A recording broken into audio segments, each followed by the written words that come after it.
तो हमारा परम सौभाग्य है कि आज ये एक अनुपम भेंट हमें प्राप्त हुई है। एक ऐसा साधु संघ जो कि कई वर्षों से जिसकी प्रतीक्षा में हम थे, परम पूज्य भक्ति रसामृत स्वामी महाराज। मैं व्यक्तिगत रूप से कहूं तो आपके सामने जो मैं खड़ा हूं इन्हीं के वजह से हूं। ये ही मेरे शिक्षा गुरु हैं शुरुआत से, और अभी वर्तमान में भी और भविष्य में भी। और इनके विषय में जितना मैं कहूं उतना कम होगा। केवल आप लोगों के लिए इनका परिचय देना चाहूंगा कि भौतिक रूप से भी भक्ति रसामृत महाराज जिन्होंने इतनी ख्यातियां हासिल की है, उस जमाने में 1962 में ये पैदा हुए, और आप लोग जब ये अपना ग्रेजुएशन कर रहे थे, इंजीनियरिंग कर रहे थे, आप लोगों में से कई पैदा भी नहीं हुए होंगे। तो उस जमाने में उन्होंने बी की डिग्री हासिल की और उसके साथ साथ एमबीए की डिग्री भी हासिल की, जो कि उस समय और आज भी बहुत रेयर है। उस समय तो इतनी रेयर ये डिग्री हासिल करना था। उसके पश्चात एक मल्टीनेशनल बैंक में ये बड़े पद पर थे, और इस्कॉन ज्वाइन करने के पश्चात गत 35 वर्षों से ये इस्कॉन की सेवा में, श्रील प्रभुपाद के मिशन में कार्यरत हैं। और बड़े बड़े पद पर ऐसे ऐसे हमारे इंटरनेशनल टेम्पल्स जो हैं, जैसे कि कृष्ण बलराम मंदिर, उनके टेम्पल प्रेसिडेंट रह चुके हैं। अभी बेलगाम के टेम्पल प्रेसिडेंट हैं। वहां पर 500 एकड़ का गोकुल धाम प्रोजेक्ट है, वो इनके निर्देशन में चल रहा है। और यदि आप इनको गूगल करें, यूट्यूब पर जाएं, तो इनके जो प्रवचन हैं, इनके जो सेमिनार्स हैं, इतनी भाषाओं में, ये मराठी में इतने फ्लुएंट हैं, इंग्लिश में, हिंदी में, बंगाली में, गुजराती में, मल्टीलिंग्विस्ट जिनको कहेंगे कि हर दृष्टिकोण से जो इनकी पकड़ है एज अ प्रवक्ता भाषा के ऊपर, वो सराहनीय है। तो हमारा परम सौभाग्य है कि उन्होंने अपना कीमती समय निकाला और यहाँ पर जो कार्यक्रम हम उनके लिए आयोजित कर रहे हैं, वो सारे कार्यक्रम के लिए ये स्वीकृति दिए हैं। तो आज हमारे इस युवा महोत्सव के लिए भी उन्होंने स्वीकृति दे दी। सुबह से वो इतने व्यस्त हैं मीटिंग्स में और यहाँ धाम दर्शन में, और आज जो खास सुमेध उनका जो विवाह, वहां पर गए, और अभी गोदा आरती कर आ रहे हैं सीधा वहां से यहाँ पर व्यासासन के ऊपर। और ये जो विषय उन्होंने हमारे लिए चुना है बहुत ही उपयुक्त है इस युवा महोत्सव के लिए, जिसके विषय में वो बताएंगे, और परिचय इनका इनकी वाणी से आपको प्राप्त हो जाएगा। तो आइए हम सब मिलकर जोरदार 3 बार हरि बोल बोलकर इनका स्वागत करें। परम पूज्य भक्ति रसामृत स्वामी महाराज की जय, श्रील प्रभुपाद की जय, कोटि वैष्णव वृंद की जय, पिताय गौर प्रेमानंदी। हरे कृष्ण दादा।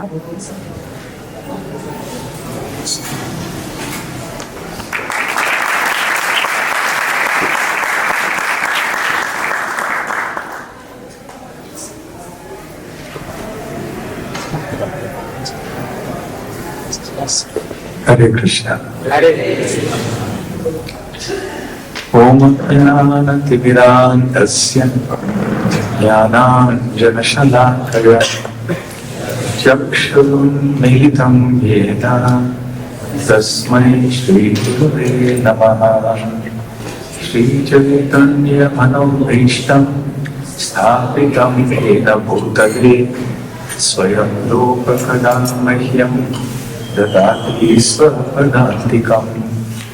वन्देऽहं श्रीगुरुं श्रीयुतपदकमलं श्रीगुरून् वैष्णवांश्च श्रीरूपां साग्रजातं सहगणरघुनन्दान्वितं तं सजीवं साद्वैतं सावधूतं परिजनसहितं कृष्णचैतन्यदेवं श्रीराधा कृष्णपादान् सहगणललिता श्रीविशाखान्वितांश्च नमो विष्णुपादाय कृष्णपृष्ठाय भूतले श्रीमते भक्तिवेदांत स्वामिनिति नामिने नमस्ते सारस्वते देवे गौरवाणी प्रचारिणे यज्ञेश शून्यवादी पाश्चात्य देशतारिणे मुखं करोति वाचालम् अम्बुं लङ्घायते गिरिं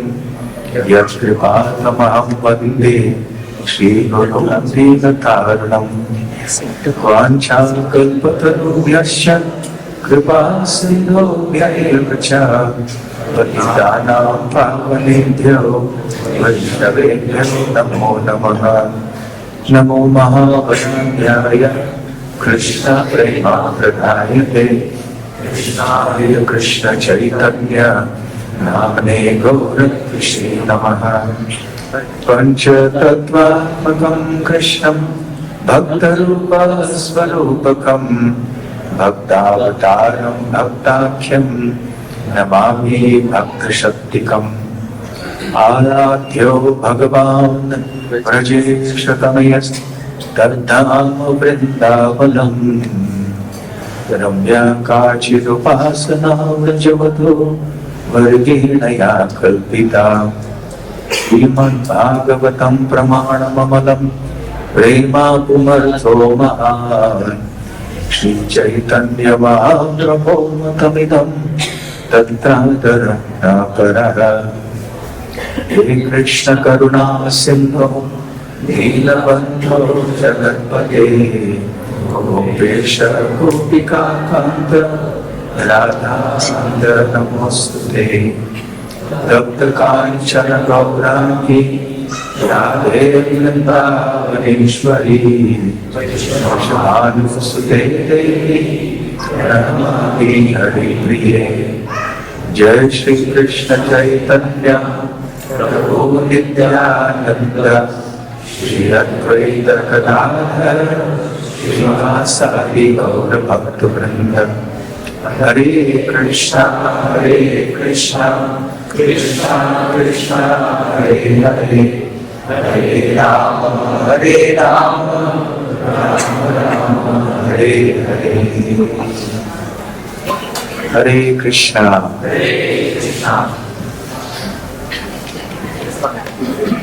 शिक्षाष्ट का प्रभु मुझे कई वर्षों से नासिक में बुला रहे थे, परंतु किसी कारणवश नहीं आ पाया। अब अवसर प्राप्त हुआ और ये सबसे पहला प्रवचन मेरा यहाँ पर आप सब के बीच में है, युवा पीढ़ी के बीच में। तो ये देखकर भी मुझे बहुत अच्छा लग रहा है।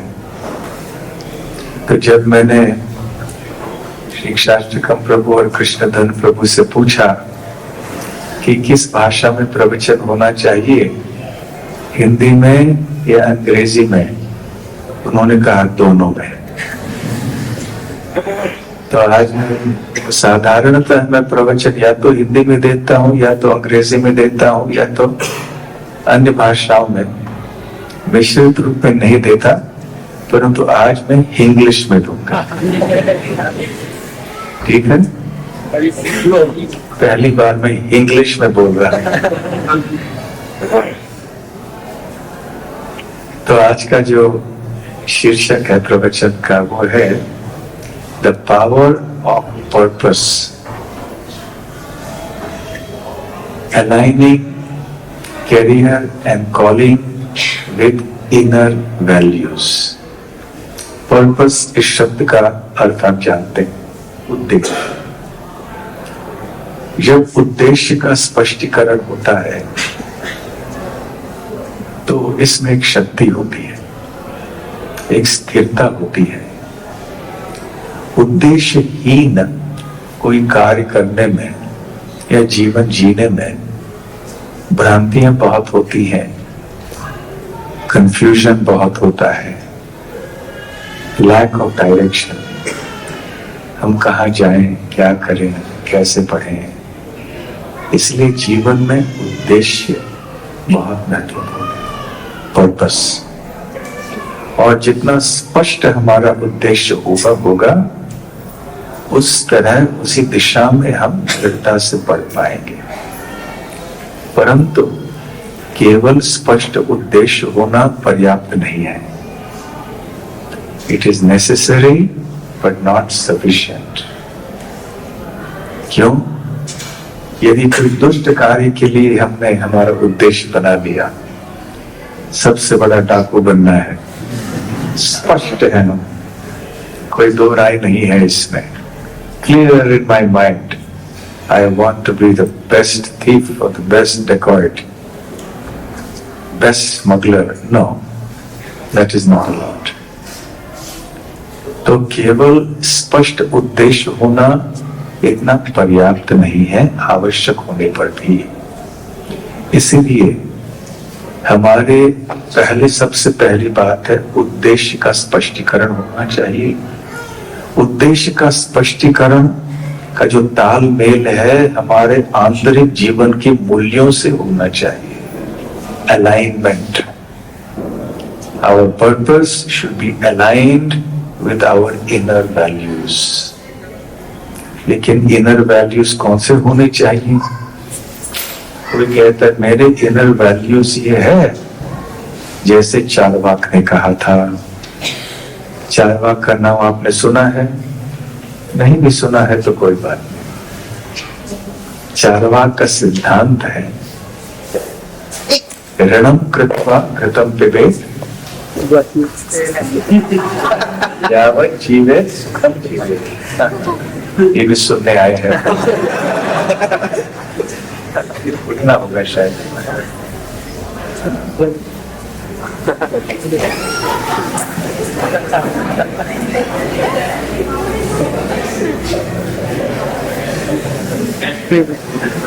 क्योंकि यहाँ बगीचा है तो सब होगा। ये भी भगवान की सृष्टि है।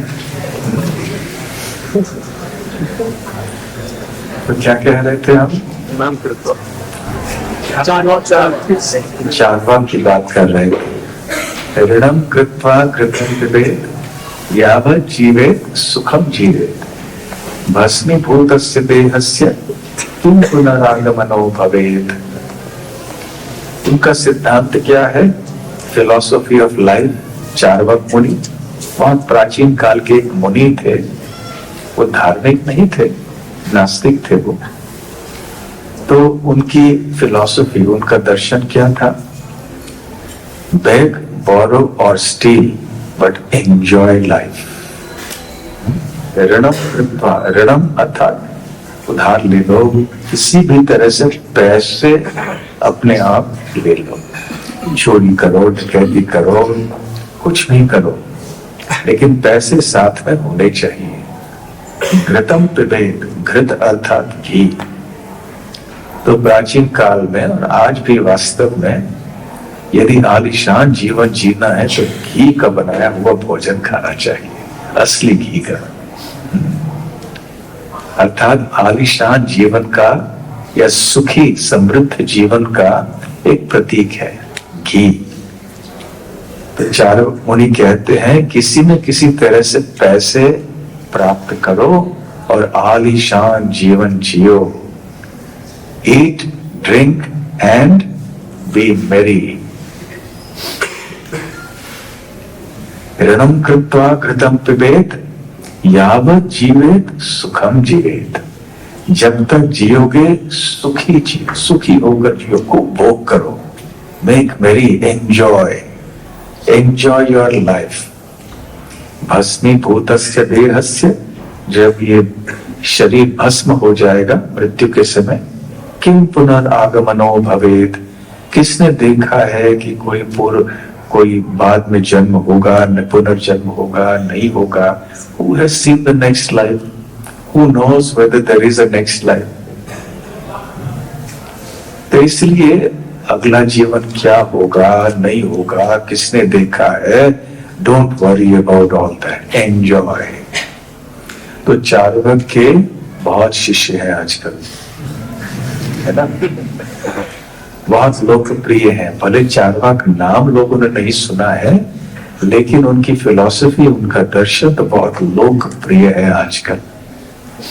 So what is the point? क्या है हमारा इनर कॉलिंग, हमारी इनर वैल्यूज क्या है, जीवन के मूलभूत सिद्धांत हमारे क्या है? यदि चार्वक जैसे हमारे सिद्धांत हैं और उसके अनुसार हमने हमारा ध्येय बना लिया कि what is my goal, my purpose is to enjoy life, eat drink and be merry. तो इस तरह की इनर वैल्यूज नहीं। तो सबसे पहली बात, हमारा उद्देश्य स्पष्ट होना चाहिए। दूसरी बात, हमारा जो उद्देश्य है वो हमारे जीवन के, आंतरिक जीवन के मूल्यों से उनका तालमेल होना चाहिए। So we must have clarity of purpose. Number 2, that purpose must align with our inner values. And number 3, the inner values must align with spiritual values. जो हमारे आंतरिक जीवन के मूल्य हैं उनका तालमेल हमारे आध्यात्मिक मूल्यों से, आध्यात्मिक ज्ञान से होना चाहिए। तो ये तीनों चीजें आवश्यक है। कौन सी 3 चीजें? पहली बात, क्लैरिटी ऑफ पर्पस, उद्देश्य की स्पष्टता कि हमें जीवन में करना क्या है, जीवन किस लिए है। दूसरी बात, align the purpose with inner values. तीसरी बात, the inner values should be according to spiritual understanding, spiritual knowledge, with spiritual values. तो हमारा जो पर्पस है, जीवन का ध्येय, इसका तालमेल स्पिरिचुअल वैल्यूज, आध्यात्मिक मूल्यों के अनुसार होना चाहिए। So that is the important thing. We should not become like Charvak. We should not become anything that is not spiritual. Let me ask you a question. यदि आप रेलगाड़ी में जाएं और आपके सामने कोई व्यक्ति बैठे हैं, तो आप उनसे पूछें आप कहाँ जा रहे हैं? मुझे पता नहीं। गाड़ी देखी, गाड़ी में आके बैठ गया। अरे आपको पता नहीं आपको कहाँ जाना है? नहीं, जहाँ रेलगाड़ी जाएगी वहां जाएंगे। अच्छा, तो वहां जाके क्या करोगे? पता नहीं। तो अब क्या सोचोगे उस व्यक्ति के बारे में? कोई तो सोच विचार आपके मन में होगा कि भाई ये व्यक्ति ठीक नहीं है। तो उसी प्रकार से जीवन भी एक यात्रा है। जो यात्रा जन्म से या जन्म से पहले भी प्रारंभ होती है और मृत्यु तक फिर समाप्त हो जाती है। फिर दूसरी यात्रा प्रारंभ होती है जब पुनर्जन्म होगा। In this way we have a journey of or a rather long series of multiple journeys, एक के बाद एक के बाद एक. So we have to be very clear in this journey of life, what is our purpose? हम करना क्या चाहते हैं? अभी जो यात्रा का उदाहरण मैंने दिया उसको और थोड़ा विस्तार से बताऊं. Suppose you are traveling by train, long journey.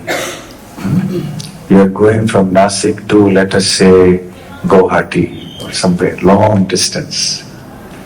तो आपके परिवार को आप साथ में ले जाओगे, मित्रों को साथ में ले जाओगे, तो आपको बहुत सी चीजें देखनी होंगी कि सीट में कोई दूसरा व्यक्ति बैठा तो नहीं है, रिजर्वेशन है कि नहीं है, और साथ में खान फिर पैसे भी होने चाहिए, और फिर कुछ साथ में भोजन आदि पैक करके ले जाना है. आप सब भक्त हैं तो बाहर की चीजें नहीं खाते हो, प्रसाद साथ में होना चाहिए. So you will need all these things with you.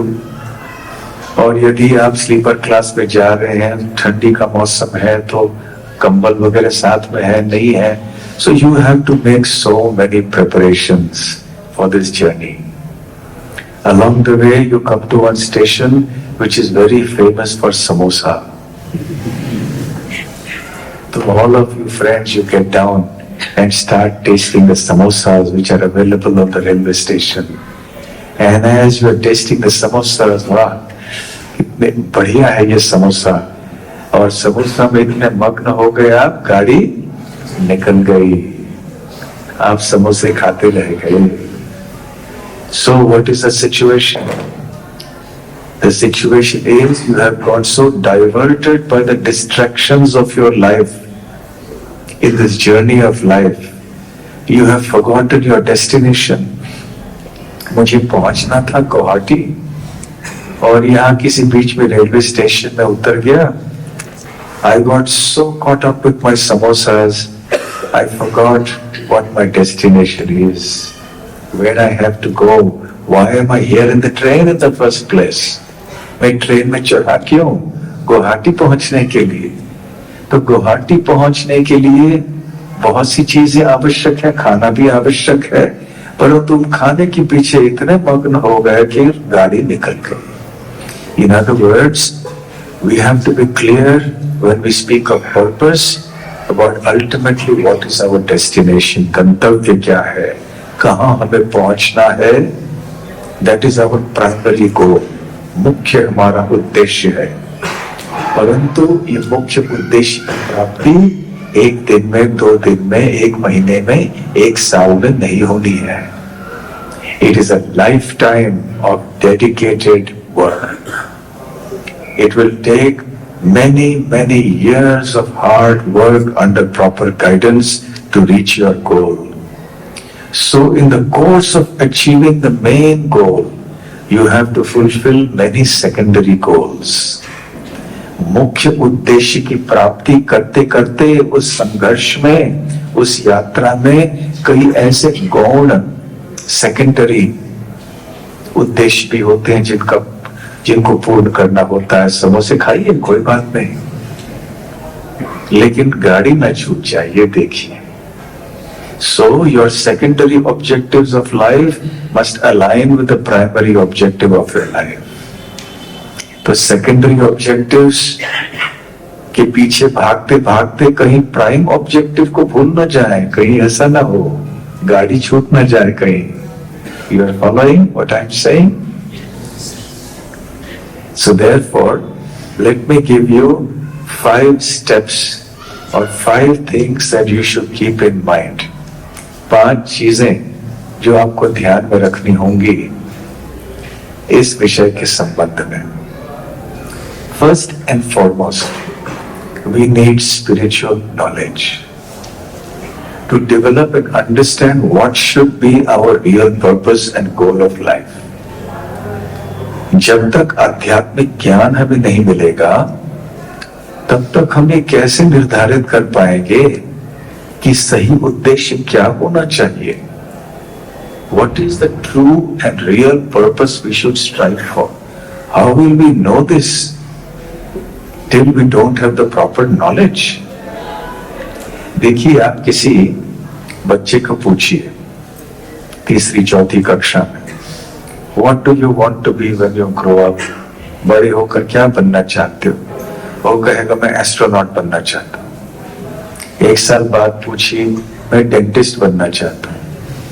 और 2 साल बाद पूछिए, वो कुछ और कहेगा, क्योंकि वो बच्चा है, उसे ज्ञान नहीं है कि मुझे क्या होना है, क्या उद्देश्य होना चाहिए.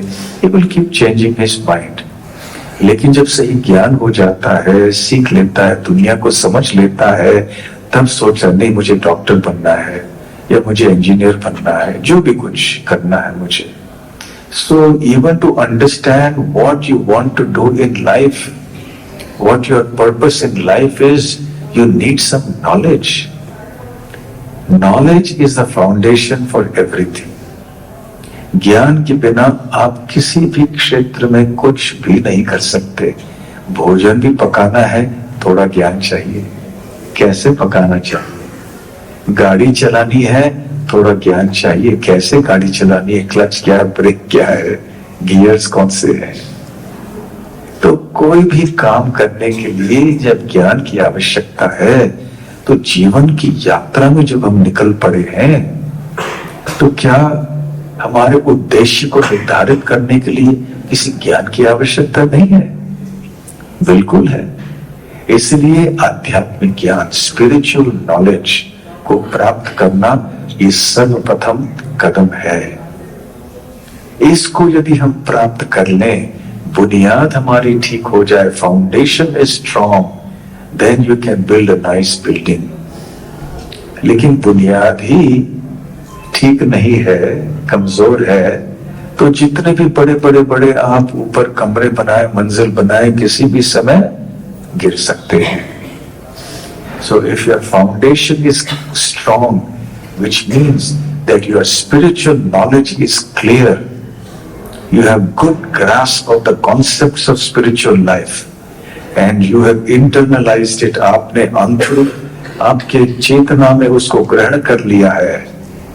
हाँ, मुझे ये ज्ञान ऐसा है, भगवत गीता ने, भगवान श्री कृष्ण ने ऐसे कहा है जीवन के बारे में, तो हमारा जीवन का ध्येय ऐसे होना चाहिए। तो ये सबसे पहली बात है, you have to acquire spiritual knowledge so that you understand what should be your goal of life.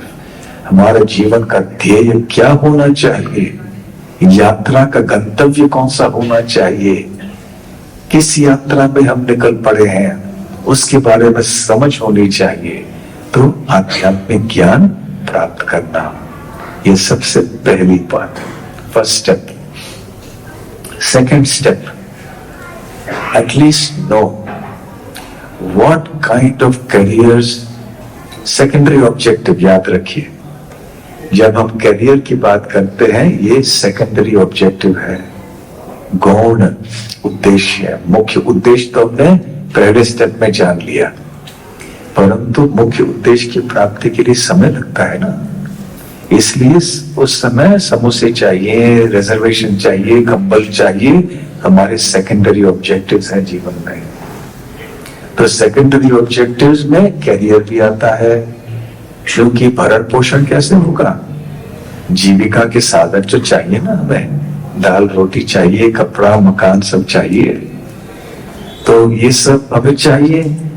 तो इसलिए करियर चाहिए, कोई एक नौकरी चाहिए, व्यवसाय चाहिए, कुछ तो एक रास्ता चाहिए। So how should you determine that? Well, first I will say what you should not do, what kind of career you should not do, that is step 2। Step 2 में क्या है, कम से कम आप में से सब लोग या अधिक जो बैठे हो, आप 4 नियमों के बारे में जानते हो। कौन से हैं ये 4 नियम? नो इंटॉक्सिकेशन, ये मत बोलिए 4 नियम क्या है, इंटॉक्सिकेशन गैम्बलिंग नहीं, नो इसके पहले बहुत जरूरी है।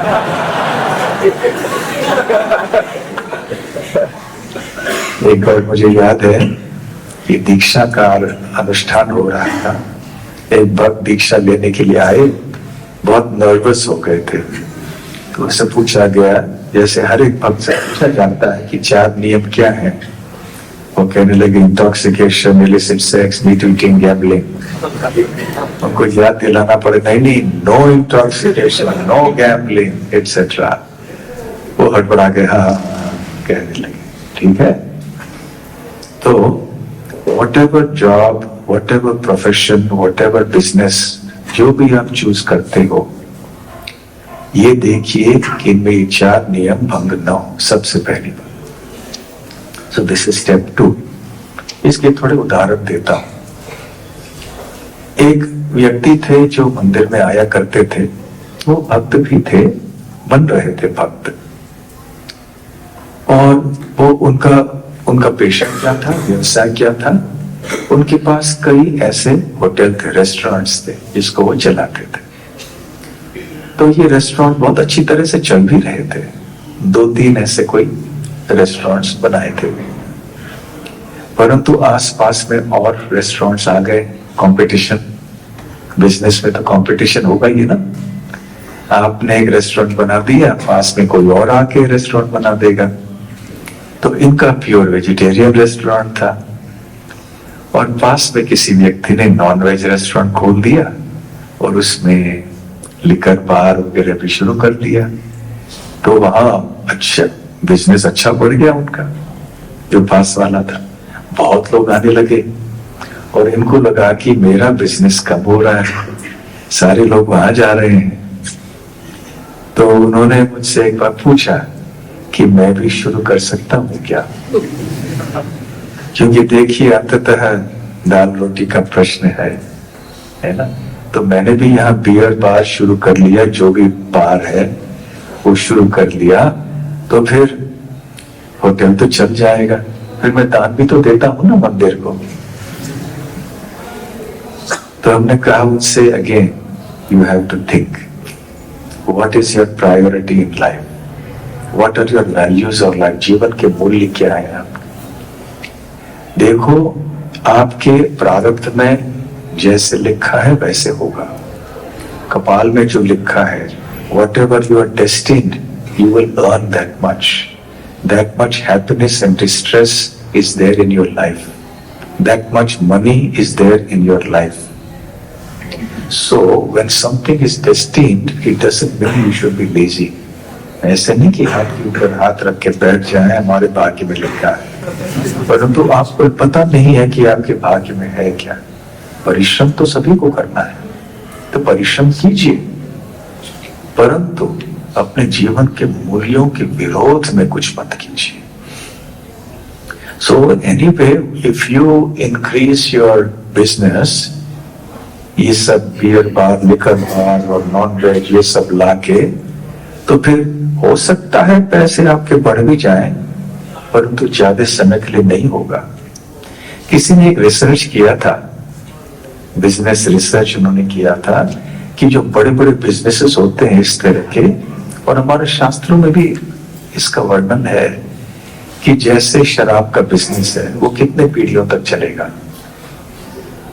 और मांस आदि का बिजनेस है कितने पीढ़ियों तक चलता है। उन्होंने रिसर्च करके देखा, और जो ये सारी चीजें हैं ज्यादा समय तक टिकते नहीं, थोड़े समय के बाद अपने पाप के बोझ के नीचे ही सब कोलैप्स हो जाते हैं।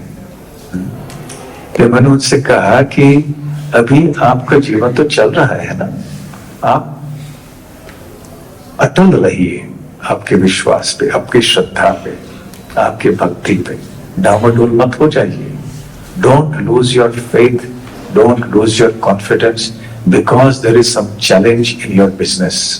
कोई कॉम्पिटिटर आ गया, उसने कुछ रेस्टोरेंट खोल दिया और आप डामाडोल हो गए कि मैं भी शराब बेचना शुरू कर दूं, मैं भी नॉन वेजिटेरियन बेचना शुरू कर दूं। इतने जल्दी क्यों डामाडोल हो रहे हो? कहाँ है आपकी श्रद्धा, कहाँ है आपकी निष्ठा, कहाँ है आपका ज्ञान, कहाँ है आपके जीवन के मूल्य? So don't give up your values just for some money. Money will come, पैसा आएगा, परंतु केवल थोड़े से अधिक धन कमाने के लिए अपने आत्मा को ही बेचिए मत। So don't get into any career like this. तो जैसे ये नॉन वेज का हो या अल्कोहल इत्यादि का हो, which is very important part of our Vedic culture, of the goal of life, you will be harming yourself and you will harm many others also along with this. तो ये एक उदाहरण है जहां कम से कम 4 नियमों को भंग हमें नहीं करना चाहिए। उसी तरह से ऐसे कोई आपको नौकरी मिल जाए किसी अल्कोहल कंपनी में, मत लीजिए। कोई आपको सेल्स जॉब मिल रहा है, आप कहेंगे नहीं मैं तो केवल नौकरी ही कर रहा हूं, परंतु आपकी नौकरी किसी शराब के दुकान में है, एक शराब की कंपनी के लिए है। केवल नाम से आप कीमत चाहिए, भगवान का नाम भी हो सकता है उसके ऊपर। मैं नाम नहीं लूंगा कि मुझे याद है अनेक साल पहले मैंने देखा था एक बहुत बड़े एक पोल्ट्री कंपनी थी जो चिकन वगैरह को बड़ा करके बेचते थे कत्ल के लिए, और भगवान का एक नाम था, उसके बाद में लिखा था हैचरीज। हैचरीज मतलब वो फिर अंडे बनाते हैं, चिकन वगैरह बने करते हैं और बेचते हैं, भगवान का नाम दिया था उसके पीछे। तो केवल भगवान का नाम, ठीक है उतनी बुद्धि तो हुई थी, भगवान का नाम दिया, परंतु भगवान के नाम पर कैसे कार्य कर रहे थे? देखो जैसे करनी वैसे भरनी. So the results of your karmas will come. So if you're engaging in such activities, your business will suffer eventually. And reactions will come in many ways. So no need to get into these types of activities. As far as gambling is concerned, हम सोचे कि मैं तो कोई जुआ नहीं खेलता, मैं तो थोड़ी ना जाता हूँ गैम्बलिंग करने के लिए. परंतु आपको आश्चर्य हुआ कि कई लोग बड़े पैमाने पर सट्टेबाजी में लगे हुए हैं. गैम्बलिंग क्या है? गैम्बलिंग बहुत बड़ी अपने आप में एक बड़ा विषय है. ये केवल किसी कैसीनो में जाना, आजकल तो कैसीनो सब जगह आ रहे हैं. गोवा में देखिए और दूसरे स्टेट्स में है नहीं मुझे पता नहीं. कैसीनोस में जाके एक ही व्यक्ति का मुनाफा होता है. कौन है? जो मालिक है. बाकी सब आते हैं, पैसे हार के चले जाते हैं. परंतु जो मालिक है वो भी नहीं समझता कि सबसे बड़ी हानि उसकी होनी है आगे चल के.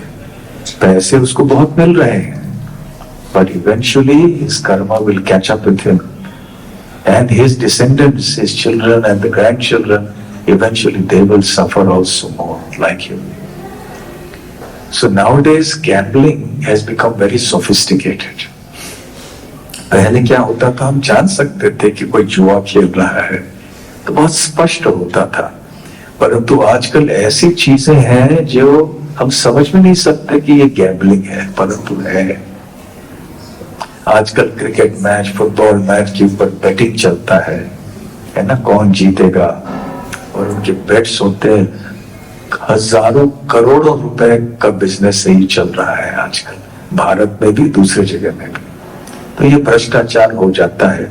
फिर खिलाड़ियों को फिर वो खिलाते हैं, पिलाते हैं, ब्राइब्स देते हैं कि आप हार जाइए, आप गलत शॉट खेलिए, कैच ड्रॉप कर दीजिए. So many things go on. Don't be part of that.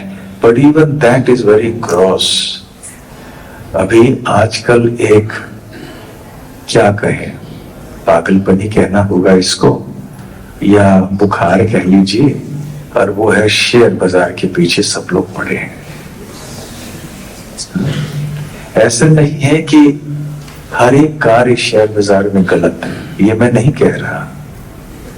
ऐसा नहीं है कि हर एक व्यक्ति जो उसमें कार्य कर रहा है वो भी कोई गैम्बलिंग कर रहा है, ये भी नहीं कह रहा. परंतु जब हम इस शेयर बाजार के लाइन में जाते हैं, आजकल मैं देख रहा हूं जितनी युवा पीढ़ी है, जिनके जितना लोगों से मैं पूछता हूँ क्या करो शेयर बाजार में. और आजकल इतने बड़े बड़े क्लासेस हो रहे हैं जो बहुत पॉपुलर हैं, टीवी में या ऑनलाइन इतने सारे लोग जाते हैं. आपको जान के आश्चर्य होगा, these are proved statistics. 95 to 97% of the people who are doing trading in the stock market or related markets, currency markets हैं और भी कई markets इस तरह के हैं, commodity markets, they are losing money, they make loss. Only 2 to 3% of the people are actually making money. बाकी लोग सब हार रहे हैं.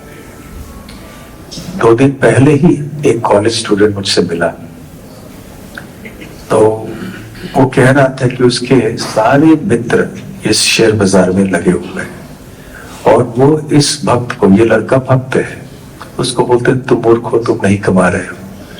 तो उन्होंने कहा कि मैं तो नहीं कमा रहा, ठीक है, लेकिन हार तो नहीं रहा हूं, तुम लोग सब लॉस में जा रहे हो. देखो सारे के सारे लॉस में जा रहे थे, फिर भी उन्हें लगता है बस नहीं, आगे चल के मिलेगा मुझे प्रॉफिट.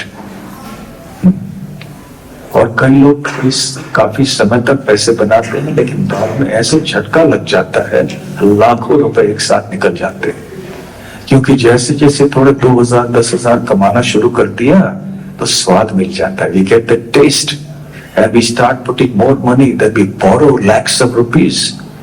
कितने ऐसे घटनाएं हुई हैं, भक्तों के समाज में भी होते रहते हैं ऐसे, कि आउट ऑफ ग्रीड कभी कभी ये भी सोचते हैं जल्दी से पैसे कमा लूंगा और फिर कृष्ण की सेवा में लग जाऊंगा. या कृष्ण की सेवा के लिए ये सब करूंगा। नहीं, कृष्ण को इस तरह के आपके पैसे नहीं चाहिए। You do some honest business. ये गैम्बलिंग असल में है क्या? When you want a lot of money, number one. Number two, very quickly. Number two. Number three, with hardly any effort. Okay? You want a lot of money very quickly, easily, without any hard work. This is gambling. तो gambling का मतलब केवल ये नहीं है कि आप सट्टेबाज कैसीनो में जाके गैम्बल करो। Any activity, any business, any job where you want these three things, again lot of money very quickly without any effort, and then you become Charvak. Charvak's very strong disciple. And then the fourth will come. When I want a lot of money very quickly with ease, then I say, I will do something illegal. फिर यहाँ वहां कुछ करके पैसे ही तो कमाना है ना. Quickly we will do something. This is gambling. Okay, so don't get into any of these careers. They will ruin your life. They will ruin your peace of mind. Share बाजार में अच्छी तरह से बिजनेस करने के लिए बहुत बुद्धि लगती है. बहुत सारे और चीजें हैं जो शेयर बाजार में सक्सीड करने के लिए चाहिए. केवल आप फंडामेंटल एनालिसिस, टेक्निकल एनालिसिस पे मत रहिए. बहुत सी चीजें in the real world, many things are happening. Markets are being manipulated. Somebody has some money, he does something. Some external events happen. यहाँ पे दुनिया के किसी दूसरे भाग में युद्ध हो गया, मार्केट्स कोलैप्स हो गए. मार्केट्स को मैनिपुलेट करने वाले बहुत सारे लोग बैठे हैं. ये मत सोचिए कि आपने 6 महीने का कोर्स कर लिया, टेक्निकल एनालिसिस, ये एनालिसिस, और आप एक्सपर्ट हो गए और लाखों रुपए आप कमा लेंगे. हो सकता है पहले कमा भी लिया आपने, पर आगे चल के फिर you will be in for a shock and a disappointment. 95 to 97% are losing money. So don't think you are going to be that one exception. कि नहीं मेरे साथ ऐसे नहीं होगा. So don't select such careers. Don't be averse to hard work. मैं जो देख रहा हूँ आजकल की पीढ़ी में, people don't want to work hard. They want to sit back or at the most sit in front of a computer, earn a lot of money. बस बटन थोड़ी यहाँ वहाँ कुछ कीज प्रेस कर लिए या वहाँ कुछ कर लिया, पैसे आ जाने चाहिए. So in choosing your career, don't lose one valuable quality, willingness to work hard. But doesn't mean you should work like a donkey. Prabhupada used to say, he used to tell this many times, don't work like a donkey, but at the same time, don't be a gambler and just want a lot for nothing. So don't violate these 4 regulative principles in your life. Do something which is standard, even innovative, no problem, creative, no problem. Some risk will be there in any business activity. But when your risk is excessive, बहुत ज्यादा risk लेके आप कुछ करते हैं, वो भी gambling हो जाता है. हर एक बिजनेस एक्टिविटी में कोई ना कोई थोड़ा रिस्क तो रहेगा, definitely. But don't do anything लालच में आके कि अरे मुझे 1 महीने में पैसे डबल हो जाएंगे. ऐसे कई लोगों के साथ हुआ, डिवोटीज के साथ, भक्तों के साथ हुआ. 1 महीने में पैसे डबल कर देंगे. ऐसे कैसे हो सकता? चलो टेस्ट कर लें. 1000 रुपया दे दिया वहां पर, 1 महीने में चेक आ गया, बैंक में डिपॉजिट 2000 रुपये आ गए. अरे वाह, बड़ी अच्छी बात है. 2,000 रुपए डाल दिए, अगले महीने 4,000 रुपए आ गए। ऐसे करते करते तो वो आदमी चुप नहीं बैठने वाला, फिर वो 10 लोगों को बताएगा, फिर 10 लोगों को ऐसे 1,000 करके किया, सबको डबल अमाउंट्स आते रहे, बैंक में चेक्स आते रहे। 6 महीने में उन्हीं लोगों ने लाखों रुपए डालना शुरू कर दिया। अब लालच ऐसी चीज है, कोई मेरे पास केवल 2 लाख है लेकिन डबल हो जाएंगे तो मैं किसी से उधार ले लूंगा, I will borrow money. So he borrowed money in lakhs from people and next month nothing. गायब हुआ जो दे रहा था, कौन सा, you can not trace him. Cyber crime, ये वो सब जाए, nobody is able to understand वो भागा कहां से, वो कैसे, कौन था, वो कहां से आया।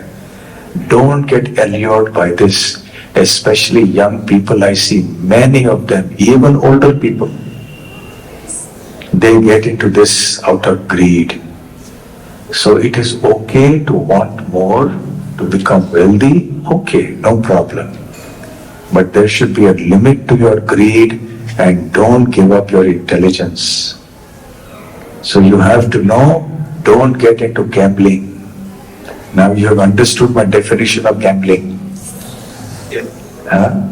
तो इसमें नहीं जाना, ऐसे करियर चूज नहीं करना, और हार्ड वर्क, परिश्रम करने से डरना नहीं, और इतने अपने झूठे सेंस ऑफ डिग्निटी में नहीं रहना कि ये इस तरह का कार्य मेरे लिए नहीं है, मैं तो केवल ऑफिस में बैठ के व्यू करूंगा और ऐसे मेरे करियर चॉइसेस होंगे। नहीं, पहले के जमाने में अभी कोई मैनेजमेंट में कोई होता, सबसे पहले 2 साल उसे फैक्ट्री शॉप फ्लोर में रखते थे, लेबर्स के साथ में बैठ के सारे वो हार्ड वर्क अपने आप सीखना पड़ता था। Then you go slowly up the ladder. आजकल वो पेशेंस नहीं रहा, तो लोग क्या चाहते हैं, 2 साल में जल्दी से मैं टॉप में पहुंच जाऊं। This is the problem of mindset. So don't try to aspire for too much, too quickly, too easily. That is gambling. So stay away from such business choices, career choices. Okay, so this was the second point, कि don't violate the 4 regulative principles as part of your career choice. Third, even if you are not violating 4 regulative principles, ऐसे कोई business या career को या job को मत चुनो जिससे ऐसे कई समस्याएं आएंगे जिनके द्वारा भक्ति नष्ट हो जाएगी। ऐसे कई चॉइसेस हो सकते हैं, करियर्स हो सकते हैं जिसमें कि आपको बुरे लोगों का संग बार बार करना, बहुत ज्यादा करना पड़ता है, वातावरण बहुत बुरा है। Unless you are very, very spiritually strong, and unless that profession is something very special for which you have got blessings from your seniors, जब तक ऐसे ना हो, ऐसे जॉब में जाना जहां पे आपको आपका हेल्थ खराब हो जाए, फिर आपकी कॉन्शियसनेस खराब हो जाए, आपकी स्पिरिचुअल एक्टिविटीज करने के लिए आपको समय ना मिले, तो सोच समझ के अपने चॉइसेस कर लेना। What will be the impact on my Krishna consciousness? You think that way. What will be the result on my spiritual development? तो बैलेंस करना होगा। That is third point. Fourth point क्या है कि be realistic. ठीक है, हम सपने देखते हैं आजकल, lot of motivational speakers saying dream big, you know, live your dream. ठीक है, इट्स ओके, ड्रीम कीजिए, परंतु जमीन पे पैर रखने होने चाहिए। Don't lose touch with reality. Sometimes it is necessary to be confident, but not overconfident and not out of touch with reality. I will give you a simple example. I know of so many cases where students are preparing for UPSC exam. आप में से कोई prepare कर रहे हो UPSC के लिए, या आपने किया होगा कभी? नहीं, एक भी नहीं। अच्छा, तो आप तो जानते हो यूपीएससी एग्जाम के लिए कितने स्टूडेंट्स बैठते हैं, appear, how many appear? 8 lakhs per year. And how many get selected finally? 1000. So 1000 divided by 8 lakhs, what percentage is it? आप ऐसे गणित में थे, आप जल्दी से बताओ परसेंटेज कितना है?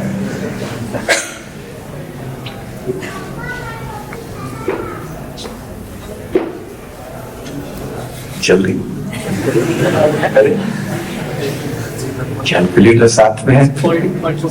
0.125 0.125% of the students applying are able to get, and 1000 उनमें से IAS के लिए केवल टॉप 100-200 शायद होंगे। तो और उसके बाद फिर और होते हैं IRS और वो बहुत सी चीजें होती हैं। So I know of some students who studied 1 year, 2 years, 3 years, 4 years. They have applied. They have spent full time preparing for UPSC exam. फिर भी उनको नहीं मिला। उसके बाद हुआ क्या? They have lost आत्मविश्वास, self-confidence. They have spent 4 years of their life. Now they are not able to get a job anywhere. They have lost the direction and focus in life. They do not know where to go, what to do. They are in depression. This is the case. कई सारे हजारों की संख्या में, बल्कि लाखों की संख्या में ऐसे स्टूडेंट्स हैं कई हमारे देश में।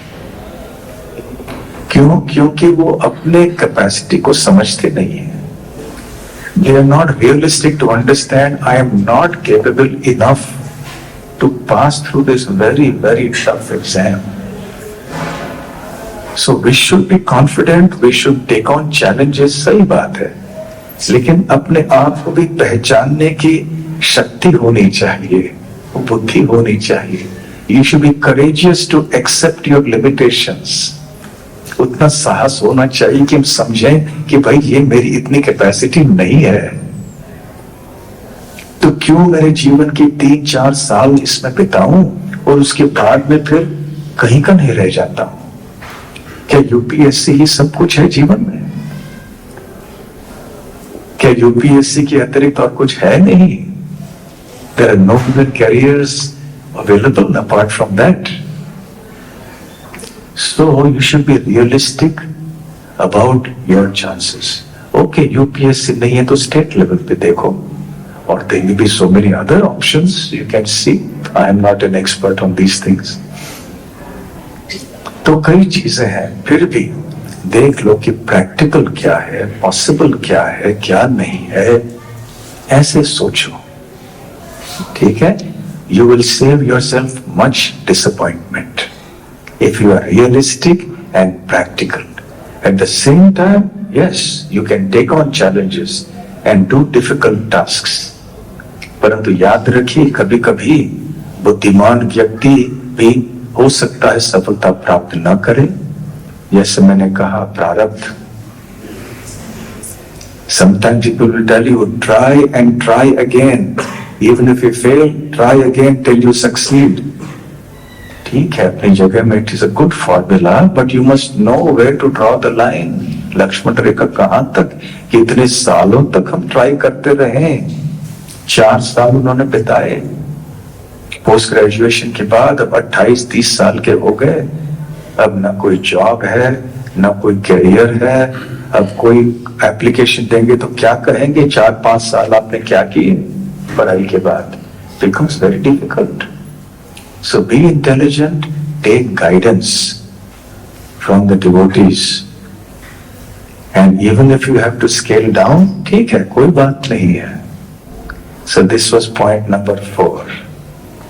और final point, ऐसे यदि करियर, ऐसे कोई पेशा आप चूज कर सकते हो जो कि धर्म के प्रचार प्रसार के लिए बहुत अच्छा हो, आपके भक्ति के लिए भी अच्छा हो, और धर्म के लिए, धर्म की स्थापना के लिए, धर्म के प्रचार प्रसार के लिए बहुत अच्छा हो। इस भावना से भी आप यदि कोई एक प्रोफेशन चूज करना चाहते हो, करो।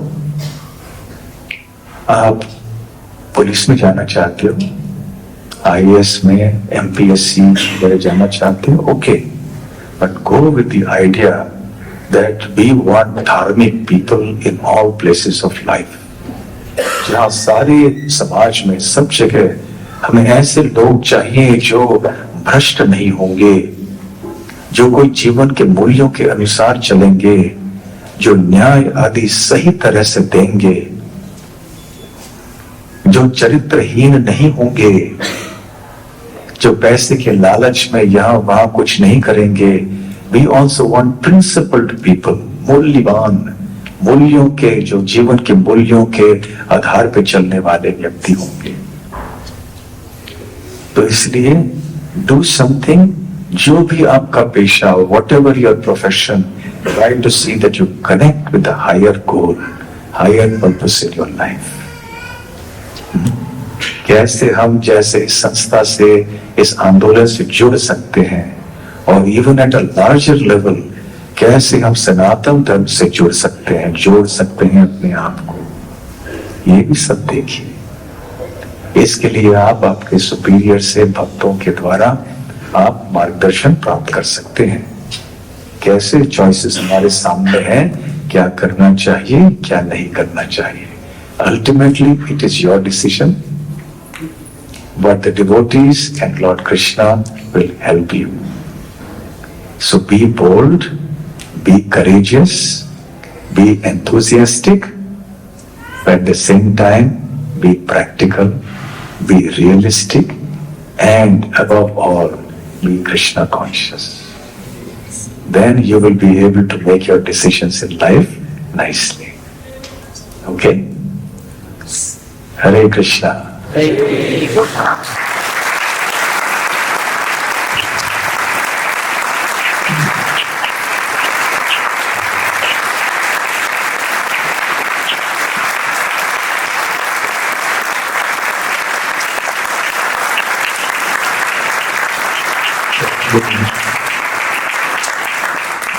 Any questions? Comments? मतभेद किसी का है? Difference of opinion?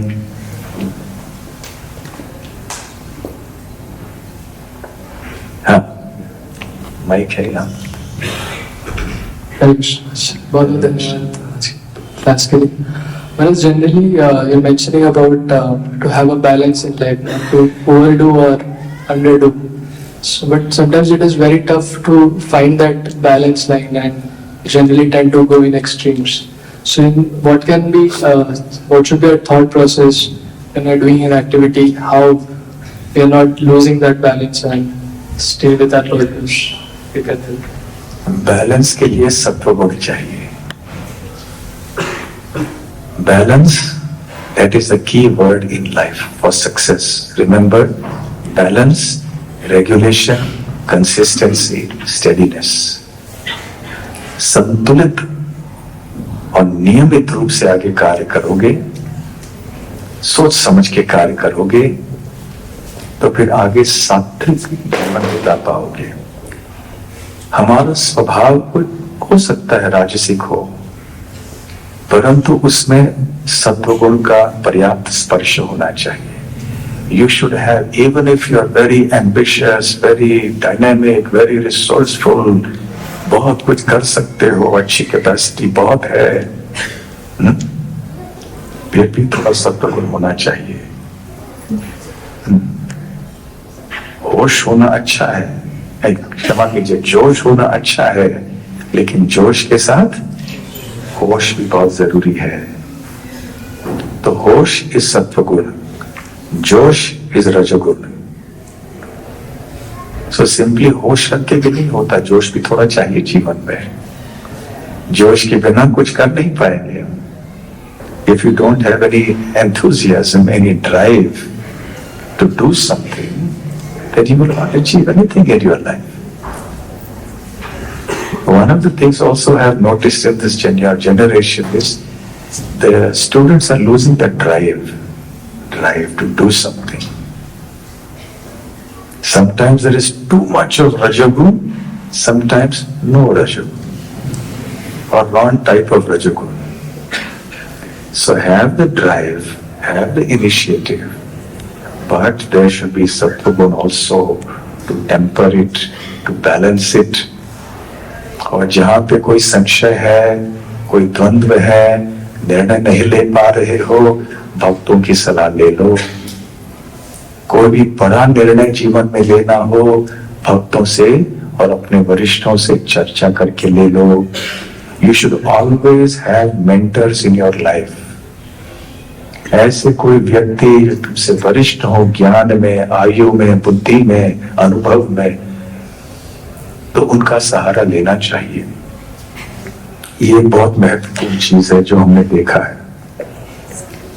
पहले क्या होता था कि लोग हमारे बुजुर्गों का, भक्तों की सलाह लेकर चलते थे. They were secure, they were protected. Of course, it may happen that elders also make some mistake, but that is, at least you are protected. आजकल मैं इतने सारे उदाहरण देख रहा हूँ और मैं युवा पीढ़ी के साथ बहुत मिलता जुलता हूँ, बात करता हूँ. उनको सब अपने मन के अनुसार करना है, क्योंकि आजकल न्यूक्लियर फैमिलीज हो गए हैं, बड़े फैमिलीज नहीं रहे, सब स्वतंत्र हैं. तो कोई पूछने वाला नहीं, किसी को जवाब देना नहीं है, और अपने मन के अनुसार अपने बड़े बड़े निर्णय जीवन में लेते हैं. That is very risky. So when you don't have people to guide you, you are in a risky position in life. Or if you have people to guide you but you don't want to be guided, then that is also a risky position in life. This is a common problem across the world that I have noticed. So always take guidance and use your own intelligence also. So balance, that will make sure that your balance is achieved. ठीक है? Okay, और कोई? हरे कृष्णा. हरे कृष्णा. जय श्री राधा मदन गोपाल जी की जय. श्री शिंताई गौर सुंदर की जय. Thank you so much, Maharaj. It's such a practical and relevant class. My experience in dealing with the youth over here also and other places also. So when they start coming to temple, so they see themselves in a dilemma because their parents sometimes are more ambitious for them than they themselves are. There are a lot of expectations from their parents, and when they come to temple, so they hear that, you should be satisfied with what you have, simple living and being sattva-gun. So they find themselves like in a fix, what to do. They go home, their parents have expectations, they give examples of other kids that see how much they are being successful, they are having that rajagun and that passion to achieve so much in their life, and some of them are achieving. And the reason you are becoming so-called satisfied is because you go to ISKCON and you listen to people who have already given up their jobs and their careers. And this is what is going to be your fate also, if you keep hanging out with these monks.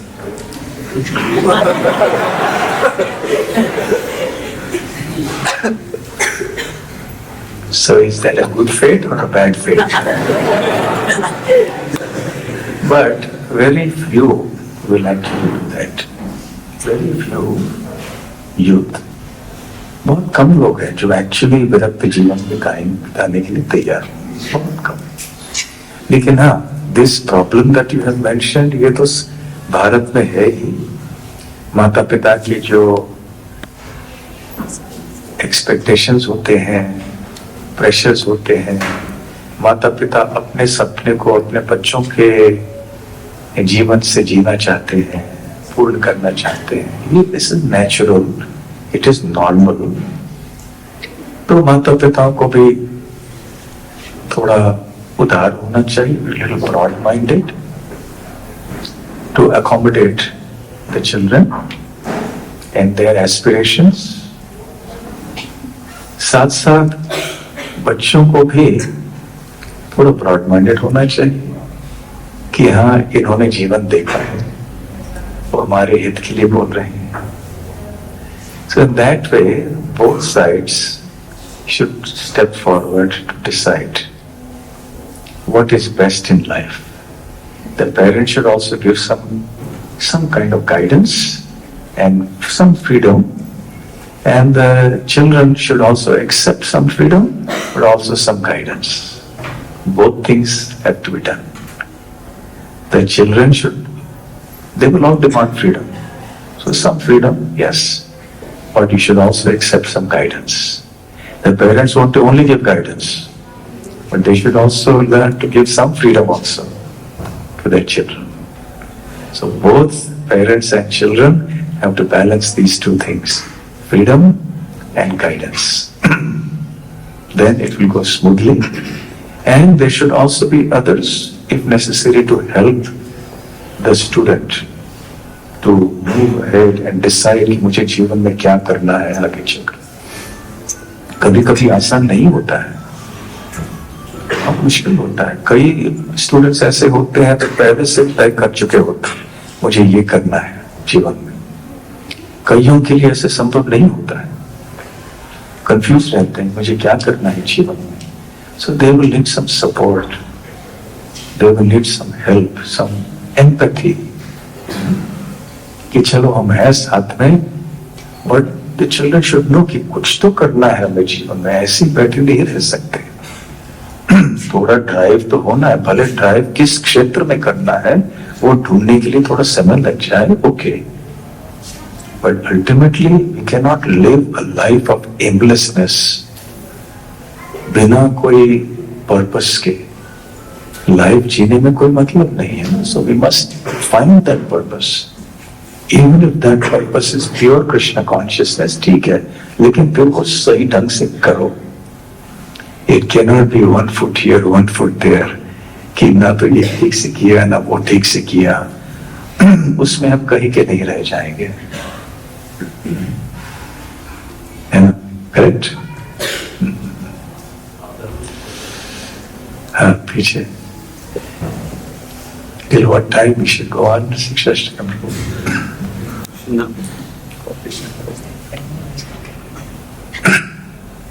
हरे कृष्णा प्रभु जी। मुझे प्रश्न था कि like हमारे जीवन में जैसे कि आपने कहा प्रारब्ध, उसका लाइक कितना महत्व है। लाइक मैंने कथा में सुना था कि जब एक व्यक्ति मर रहा था तो उसने सिर्फ अपने पुत्र का नाम लिया, नारायण विष्णु, तो उसको वैकुंठ धाम मिला। लाइक उसने जीवन में लाइक अच्छा कुछ किया नहीं था, लेकिन सिर्फ मरते वक्त उसने भगवान का नाम लिया तो उसको मोक्ष मिल गया। तो लाइक हमारे भी जीवन में कितना लाइक वो प्रारब्ध था या फिर लाइक उसका कर्म था, हम कैसे डिसाइड करें? ये कथा जो बोल रहे हो ये अजामिल की कथा है। ऐसा नहीं है कि अजामिल ने कुछ नहीं किया था और केवल अंत में नारायण का नाम लिया, और ऐसा भी नहीं है कि तुरंत वैकुंठ चले गए।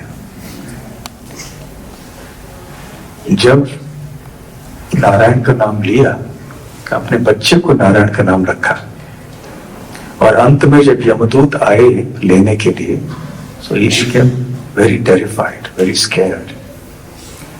So in his fear, he called out for his son Narayan. तो बच्चे का नाम नारायण था, वो भगवान को नहीं पुकार रहा था, फिर भी नाम तो भगवान का लिया, इसलिए यमदूत से बच गए, नरक से बच गए। और फिर वो जाके हरिद्वार में उन्होंने कई 12 वर्षों तक तपस्या की, भगवान की भक्ति की, फिर वैकुंठ चले गए। एक अवसर मिला नरक से बचने के लिए। दूसरी बात, प्रश्न ये उठता है कि अजामिल ने अपने बच्चे का नाम नारायण क्यों रखा और टॉमी बंटी क्यों दे रखा?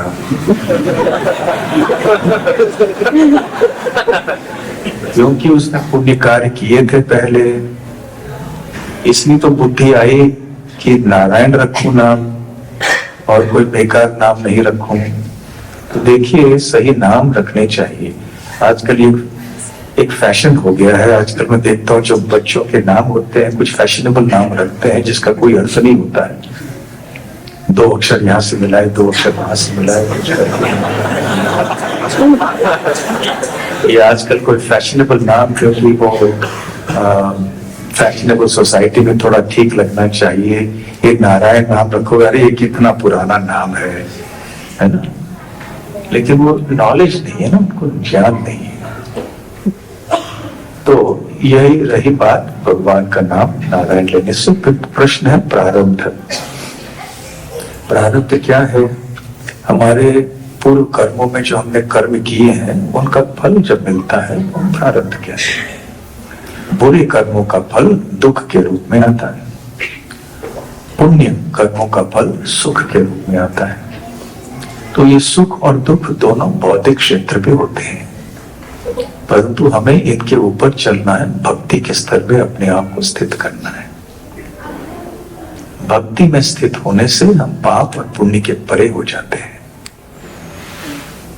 ठीक है, फिर सारे प्रारब्ध नष्ट हो जाते हैं धीरे धीरे धीरे से। ठीक है, वन फाइनल क्वेश्चन किसी का है? हाँ, गर्ल्स साइड में किसी ने पूछा नहीं है? यहाँ पर माइक पूछा, एक मिनट माइक आ रहा है।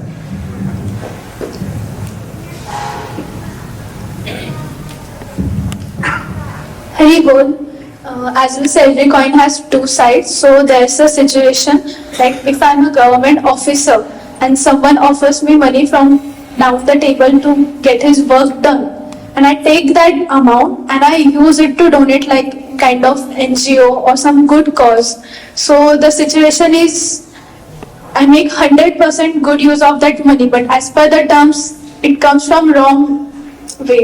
So your opinion on this? First question, will you donate 100% or will you?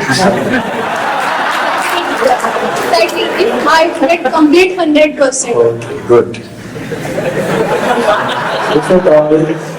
If at all you are in that position, if at all, sometimes it happens. Sometimes institutions are so corrupt. If you don't take, they will put you in trouble because everyone around you is taking. If you don't take, even if you don't want to take, they will force you to take. And if you don't take, they will make your life miserable. So that may happen. I am not saying you should take. But even if you take, 100% give to Lord Krishna. Don't keep a penny for yourself, otherwise you have to take that karma on your head. Number 1. Number 2, if at all you take, be prepared, there may be some consequences. Tomorrow some anti-corruption bureau will come. Somebody is envious of you. They will give some false complaint or true complaint against you, and you will be caught. Then so much trouble after that. Go to jail, court, investigation, jail, so many problems. Why to get into such things? So you have to be very clear about what you are getting into. किस में हम प्रवेश कर रहे हैं? इसलिए मैंने कहा था स्टेप 2 and 3 कि सोच समझ के करो। यदि इतने स्ट्रांग हो mentally, emotionally, intellectually and above all spiritually कि ऐसे जो कठिन सेवाएं हैं समाज में बहुत आवश्यक हैं और इसमें जाके हम धर्म की रक्षा कर सकते हैं, अच्छा प्रचार कर सकते हैं, परंतु इसमें ऐसी समस्याएं हैं तो हम क्या करें? तो भक्तों से सलाह ले लो। और यदि हो भी वहां और ऐसे अवसर आए भी तो कैसे सामना करना चाहिए, केस टू केस चर्चा करनी चाहिए। न लो सबसे अच्छा है। Stay clean. ऐसे बहुत लोग हैं जो क्लीन है सिस्टम में रहते हुए, दे डोंट टेक। ठीक है, ओके, फाइनल, किसी और नहीं है? Okay, last question.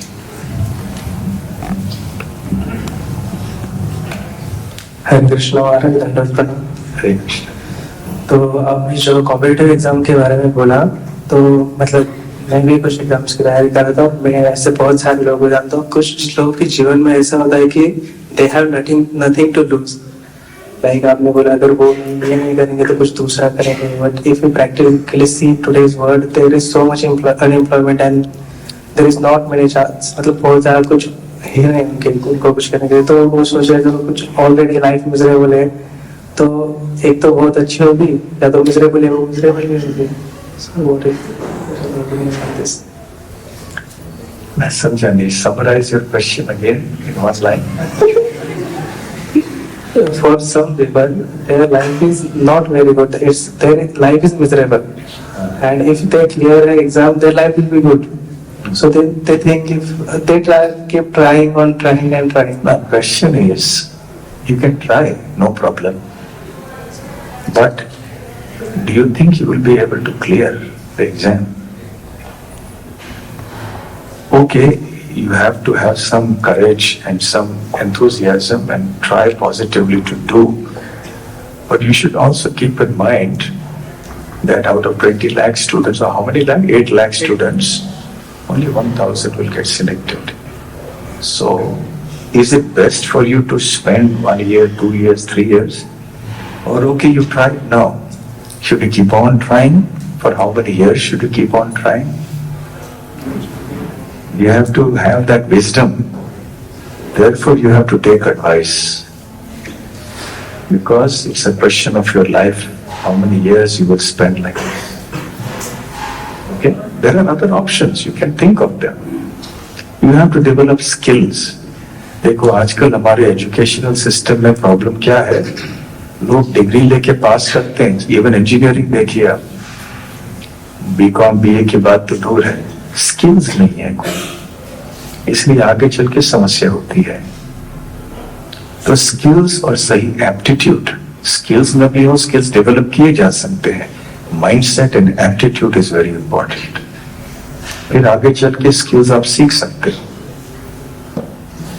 ठीक है? So anyway, my very warm wishes, best wishes to all of you. May Shri Radha Madan Gopal, Srila Prabhupada, and all the great Vaishnavas bless all of you with a happy life in future in Krishna consciousness, and also on the material platform, may you be satisfied, well settled, in good health, with good family life and vibrant Krishna consciousness, so that you can make your personal advancement in spiritual life and help the society also move ahead. And I would like to thank the devotees of Radha Madan Gopal Temple.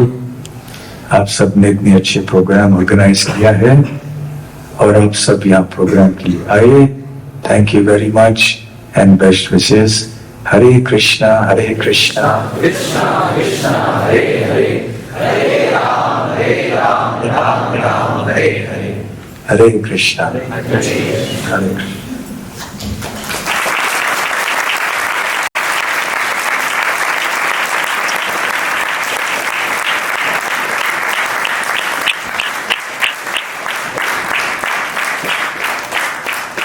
बहुत बहुत धन्यवाद महाराज जी। जो 5 मुद्दे आपने बताए, ये शायद संपूर्ण युवा पीढ़ी के लिए जीवन भर ये मार्गदर्शन देते रहेंगे कि किस प्रकार का करियर हमने करना चाहिए, जो हमारे मूल्यों के ऊपर आधारित रहे और जो धर्म के प्रचार प्रसार के लिए, और जो हमारा जो मूल उद्देश्य है उसे न भूलते हुए हम लोग कैसे करें। तो आइए हम महाराज जी का धन्यवाद देना चाहेंगे 3 बार जोर से हरि बोल बोल के।